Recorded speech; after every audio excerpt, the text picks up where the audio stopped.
stop, and then we'll pull back to the station along the same journey. I got to put the ramp up. I'll start by telling you a little bit about where we are. First of all, you can go through this yellow caboose into the green Pullman troop car. You can see where World War II troops slept in their bunks. And then we have in the other part of the car a diorama or a model of what it looked like when 4 railroads came through North Judson. At one time there would be 125 steam-driven trains come through this town in a day. Now there are no through trains.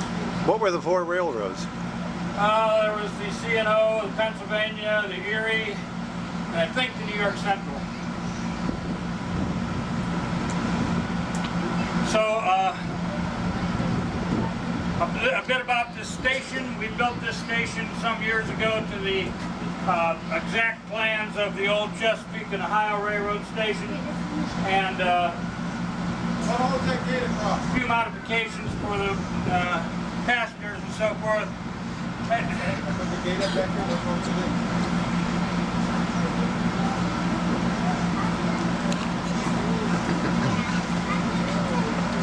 Okay. And so that was like the old Chesapeake and Ohio station we had here. A little bit about the consist, which is the makeup of a train, the consist. We start with our Bessemer cupola caboose. Cupola caboose had a raised area up in the middle where the brakeman in the old days at the end of the train could overlook the train from the top. If he noticed anything wrong, like a hot box, which is overheated bearings or whatever, he could flag the engineer, or after they got radio signaling by radio that there was a problem. Our Bessemer caboose is going to be the lead car, so it's equipped with a headlight, its own air horn, and our conductor standing on the deck of the caboose, observing what we're seeing as if he were the engineer, and relaying by radio anything he needs to slow down, stop, whatever, to the engineer.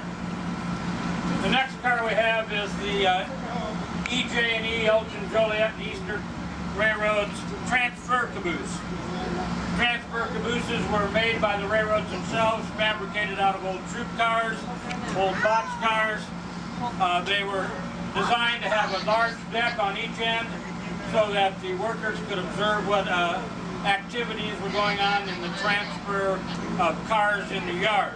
Of course, it had a wood or later oil-burning stove where you see that pipe. That would keep the workers warm in the winter for sure. All cabooses were equipped with those kinds of heating stoves. Ours has a hydraulic lift for the combination of handicap. So anybody you know that you think might like to ride the train, wheelchair bound or not, we can take them.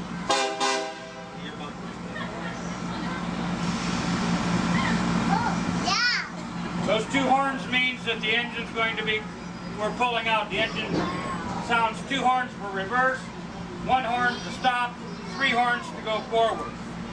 And of course we'll be signaling at every crossing. The horn will be coming from, at the crossing, will be coming from the caboose. The car you're on is a KD or MKT, Missouri, Kansas, and Texas flat car. Before I finish, you might want to look at the signals. This wigwag is unusual. We have a great collection of signals here.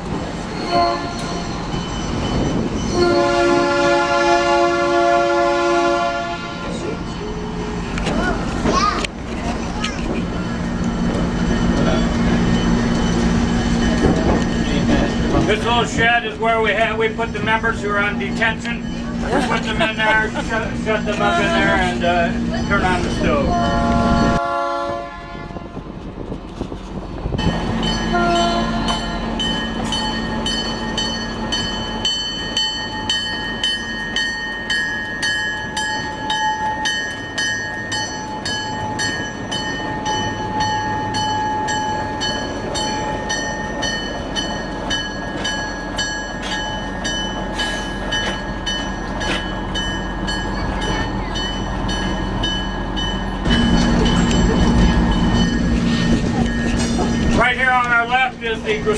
switch tower, interlocking switch tower. It's complete with interlocking switches. We intend to hook it up to all our switches. It is a two-story building, of course, brought in from East Chicago a little over a year ago at the expense of $70,000. Had to bring it in two stories and put it back together. Take it down that way. Here on the ground you see a turntable. When put in the ground, we hope to do that over there. We'll turn the engine 360 degrees. Here's the last who belongs in the detention house.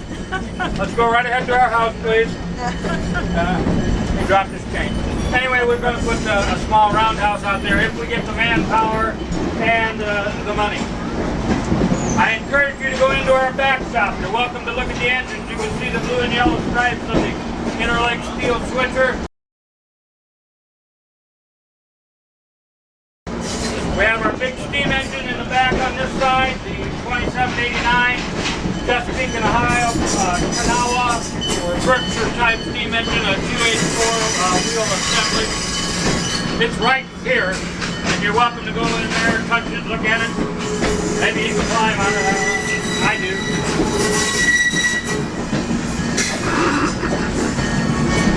Finishing about this car.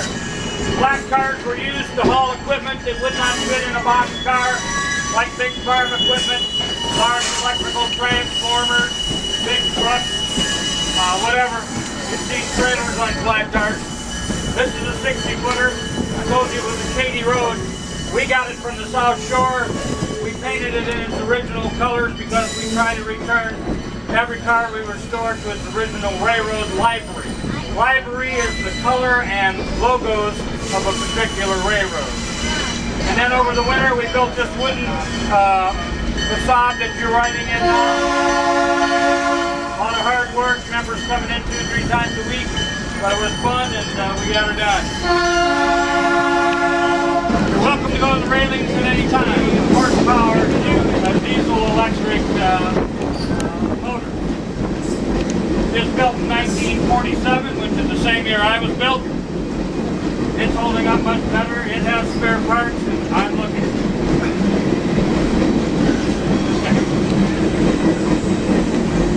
Now, all diesel engines are truly electric engines.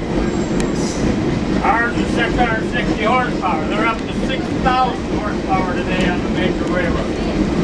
And those engines are just generating, and those motors are just generating electricity.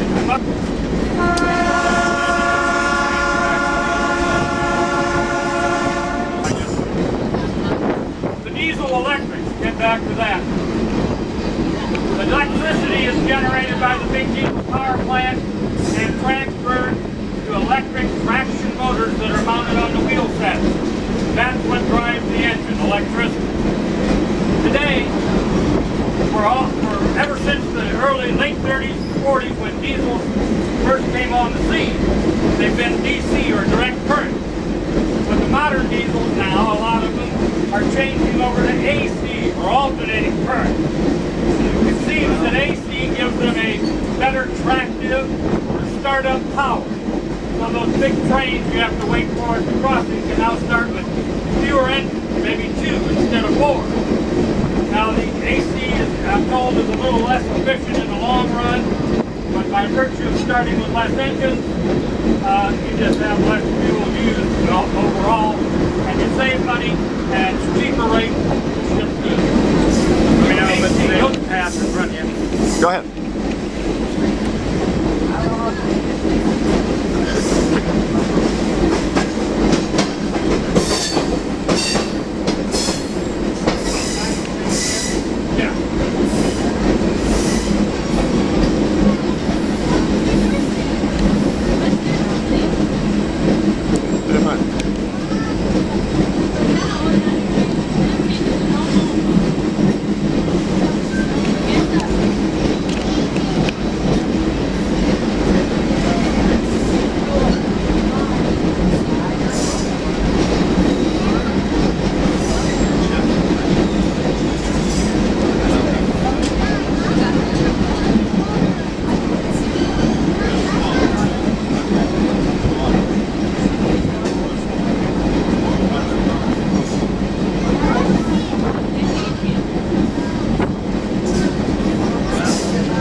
right now it's coming up on my side. We're over here. You're going to see a stand of trees. Now in the trees is a small old when we get past the trees, we'll be over to the Kankakee River itself.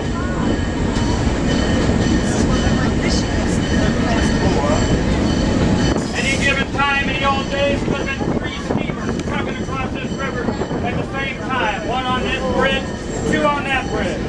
Smoke belching. Hey, we're stopping just short of a hunting line, which was used by Marshall Field's executives. They were brought down on the Pennsylvania Railroad after a week of work on a Friday. That means stop. When you hear 3 horns, we're going forward. So he's been pretty smooth lately. But that lodge was used by those executives, and then they'd be dropped off on a Friday. They'd hunt and bend their arms, if you know what I mean, all weekend, and then Patsy would pick them up on Sunday, take them back up to Chicago. The last thing I have to tell you about is on the way back, looking upriver. Upriver on the Kankakee, immediately on the left you'll see a nice big creek coming in. Also on the right is a big creek emptying in. But then there's a point of land. And on the opposite side, or the far side of the point of land, is the Yellow River. The Yellow River actually has yellowish water. And on a good sunny day, and it looks like it might be bright enough, you can see yellow water on one side, green water on the other. That's the runoff that the Yellow River got its name for. And the trucks will be coming up again here.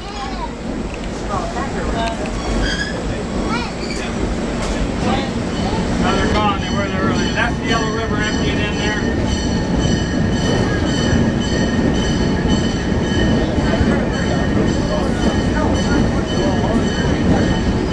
Volunteers, we pay a membership fee. You can be members. It's 25 for singles, 30 a year for family, and you get newsletters, 15% off rides and gift shop. And we're looking for working members. We all come down and work for nothing. We'd like more people to come down and work for nothing. The more people who work for nothing with us, the better. We're great people to work for nothing with. That's what I would say. What I'm going to do is come around and take your ticket stub. Thank you very much for writing.